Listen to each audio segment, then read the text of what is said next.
Hello, હું ચંદ્રિકા રાજપૂત શ્રી ગોપીનાથ કિચનમાં આપનું સ્વાગત કરું છું.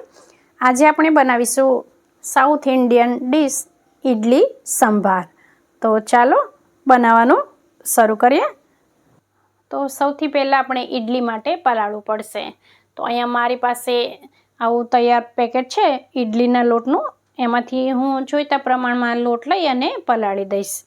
આ લોટમાંથી ઇડલી અને ઈદડા બંને વસ્તુ બનાવી શકાય છે અને બહુ સરસ ઇડલી બને છે. લોટ બહુ સરસ આવે છે આ તૈયાર લોટ. અને જો આપણે આવો તૈયાર લોટ ના લેવો હોય તો આપણે 3 વાટકી ચોખા અથવા કણકી અને 1 વાટકી અડદની દાળ લઈ અને એને પલાળી અને પછી આપણે મિક્સરમાં ક્રશ કરીને આથો આવે ત્યાં સુધી રહેવા દેતા હોઈએ છીએ. અને ઇડલી માટે તો જો આપણે આવી રીતે દળીને રાખી દઈએ ને અને પછી પલાળી દઈએ તો પણ ઇડલી તો સરસ થાય છે. બાકી જો ઢોસા માટે તો આપણે પલાળીને ક્રશ કરીએ તો જ ઢોસા સારા બને છે. હવે આમાં હું 2 ચમચી જેટલું દહીં અને જોઈતા પ્રમાણમાં પાણી ઉમેરી અને સારી રીતે બધું મિક્સ કરી લઈશ. હવે તપેલીમાં જે ફરતું લાગેલું હોય ને એને આંગળીથી આપણે આવી રીતે કરી લેવાનું. તપેલી બધી બાજુથી આમ ક્લીન કરી લેવાની અને પછી આને ઢાંકી અને આથો આવવા માટે તડકે રાખી દઈશું. હવે આપણે સાંભારની તૈયારી કરી લઈએ. તો અહીંયા મેં અડધી સરગવાની સિંગ, 1 રીંગણ, દૂધીનો નાનો ટુકડો અને ટામેટું લઈ લીધું છે. હવે અહીંયા શાકભાજીને હું સમારી લઈશ. તો શાકભાજીમાં તમારે જો રીંગણ ના લેવું હોય તો નહીં લેવાનું. દૂધી અને સરગવાની સિંગ આ બંને વસ્તુ લઈને પણ બનાવી શકાય છે. હવે આ રીંગણની છાલ છે એને હું કાઢી નાખીશ એટલે દાળમાં કાળું ના લાગે. અને સરગવાની સિંગના આવી રીતે ટુકડા કરી લઈશ. અને દાળને મેં કુકરમાં બાફી લીધી છે. ટામેટું પણ આપણે સમારીને રાખી દઈશું. તો અહીંયા શાકભાજી સમારી દીધા છે. દૂધીનો ટુકડો થોડો વધારે લાગ્યો એટલે મેં રહેવા દીધો. હવે એક કઢાઈમાં આવી રીતે તેલ લઈ લઈશું અને એમાં તેલ ગરમ થાય એટલે રાઈ અને મેથીનો વઘાર કરીશું. થોડી હિંગ ઉમેરીશું. હવે આમાં આપણે મીઠા લીમડાના પાન ઉમેરી દઈશું અને ત્યારબાદ જે આપણે ટામેટું સમારીને રાખ્યું છે એ ઉમેરી દઈશું. આ ટામેટાને આપણે થોડીવાર માટે સાંતળીશું. હવે આમાં આપણે સ્વાદ પ્રમાણે મીઠું ઉમેરી દઈશું અને અડધી ચમચી જેટલી હળદર ઉમેરી દઈશું અને ટામેટાને થોડીવાર માટે સાંતળીશું. અને ત્યાર પછી આપણે જે બધા શાકભાજી સમારીને રાખ્યા છે એ ઉમેરીશું. તો ટામેટાને આપણે થોડીવાર માટે સાંતળી લઈએ. હવે શાકભાજી સમારીને રાખ્યા છે એ ઉમેરી દઈશું અને આને થોડીવાર માટે સાંતળી લઈશું. અને આને આપણે ગેસની ફ્લેમ લો કરી અને ઢાંકીને થોડીવાર માટે થવા દઈશું. અને એક બાજુ આપણે પાણી ગરમ થવા માટે રાખી દીધું છે એટલે જે પાણી ગરમ થાય એ આપણે આમાં ઉમેરવાનું છે. હવે આને આપણે મિક્સ કરી લઈએ. આપણે જો પાણી ગરમ કરેલું આમાં ઉમેરીએ તો જે આ કુકિંગ પ્રોસેસ છે એ ચાલુ જ રહે. એ થોડીવાર માટે ધીમી ના પડી જાય. નહીં તો આપણે ઠંડુ પાણી નાખીએ એટલે પાછું એ આ જે શાકભાજી ગરમ થયેલા હોય ઠંડા થઈ જાય. તો આપણે આવી રીતે કરીએ ને તો આપણું કામ જલ્દી થાય. હવે જે આ પાણી છે એ હું આમાં ઉમેરી દઈશ. અને પાણી આપણે જેવું આપણે સંભાર જોઈતો હોય એ પ્રમાણેનું ઉમેરવાનું. તો અત્યારે હું આમાં 3 ગ્લાસ જેટલું પાણી ઉમેરી રહી છું. અને હવે ગેસની ફ્લેમ આપણે હાઈ કરી દઈશું. આને બધું આપણે મિક્સ કરી લઈએ.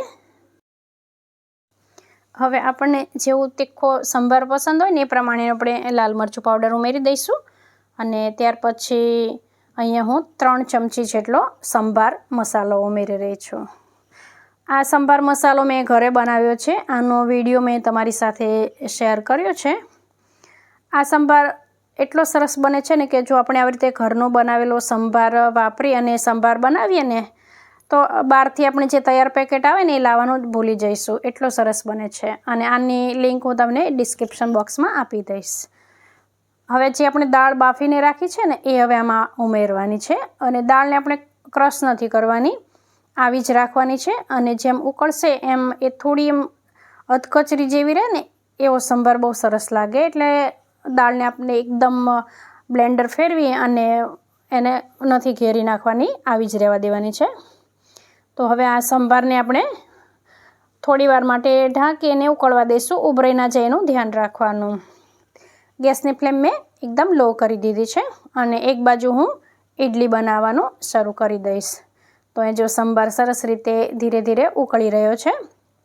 તો આ સંભારને આપણે ગેસની લો ફ્લેમ પર ઉકળવા દઈશું અને આપણે ઇડલીની તૈયારી કરી લઈશું. તો મેં એક તપેલામાં પાણી ગરમ થવા માટે રાખી દીધું છે. હવે અહીંયા 4 થી 5 કલાક મેં રાખ્યું છે અને આ ઇડલી માટેનું બેટર તૈયાર થઈ ગયું છે. હવે આમાં આપણે સ્વાદ પ્રમાણે મીઠું અને સોડા ઉમેરીશું અને આ ઇડલી એકદમ સોફ્ટ બને એના માટે આપણે એક વસ્તુ ખાસ ઉમેરવાની છે.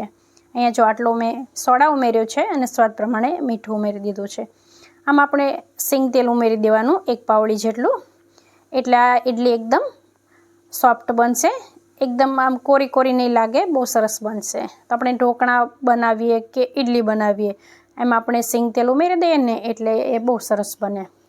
તો બધું હું સારી રીતે મિક્સ કરી લઈશ અને બેટરની કન્સિસ્ટન્સી એકદમ બરાબર છે, આપણે આવી જ રાખવાની.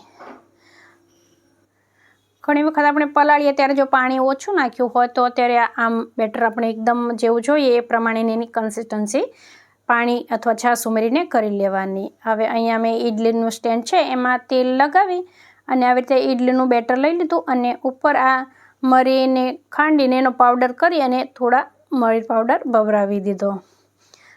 હવે એને મેં તપેલામાં મૂકી દીધું છે ઇડલીને થવા માટે. એને આપણે 10 થી 15 મિનિટ માટે થવા દઈશું. હવે આપણે શાકભાજી જે સંભારમાં છે એ થઈ ગયા છે કે નહીં એ આપણે ચેક કરી લઈએ. તો જો સરસ રીતે આ દૂધી ચડી ગઈ છે. હવે આમાં આપણે આંબલીનો પલ્પ ખાસ ઉમેરવાનો છે. આંબલીને પલાળી દેવાની પહેલાં અને એનો પલ્પ કાઢી અને પછી આપણે છેલ્લે સંભારમાં ઉમેરવાનો. હવે મેં ટેસ્ટ કરી લીધું તો થોડું મીઠું ઓછું લાગ્યું એટલે મેં થોડું મીઠું પણ ઉમેરી દીધું. થોડા ધાણા ઉમેરી અને આપણે આપણું સંભાર તૈયાર કરી લઈશું. તો આને ઢાંકીને સાઈડ પર રહેવા દઈએ. અહીંયા ગેસ મેં બંધ કરી દીધો છે અને આપણી ઇડલી પણ ગરમા ગરમ તૈયાર થઈ ગઈ છે. તો થોડી વાર માટે ઠંડી થવા દઈશું એટલે આ સ્ટેન્ડમાંથી ઇડલી ઝડપથી બહાર નીકળી જાય. હવે આપણે એક ચમચી લેવાની અને ચમચીની મદદથી આવી રીતે કાઢીએ ને એટલે ઇડલી ફટાફટ બહાર નીકળી જશે. અને જો આપણે આ સ્ટેન્ડમાં ઇડલી ના કરવી હોય તો થાળીમાં બેટર પાથરીને ઇડલી બનાવી લેવાની. પણ ઇડલી એટલે આપણને એવું લાગે હવે ગોળ હોય ને તો જ આપણને ખાવાની મજા આવતી હોય એવું લાગે. એટલે જો સરસ મજાની ઇડલી તૈયાર થઈ ગઈ છે. હવે આને આપણે સર્વ કરીશું. તો જો તમને મારી આજની આ રેસીપી ગમી હોય તો વિડીયોને લાઈક કરી ફ્રેન્ડ્સ અને ફેમિલી સાથે શેર કરજો. ચેનલ પર નવા હોય તો સબસ્ક્રાઈબ કરવાનું ભૂલતા નહીં. બેલ આઇકન પર પ્રેસ કરી ઓલ પર ક્લિક કરી દેજો જેથી કરીને મારા નવા વિડીયોની નોટિફિકેશન સૌથી પહેલાં તમને મળી જાય. ફરી મળીશું આપણે નવી રેસીપી સાથે.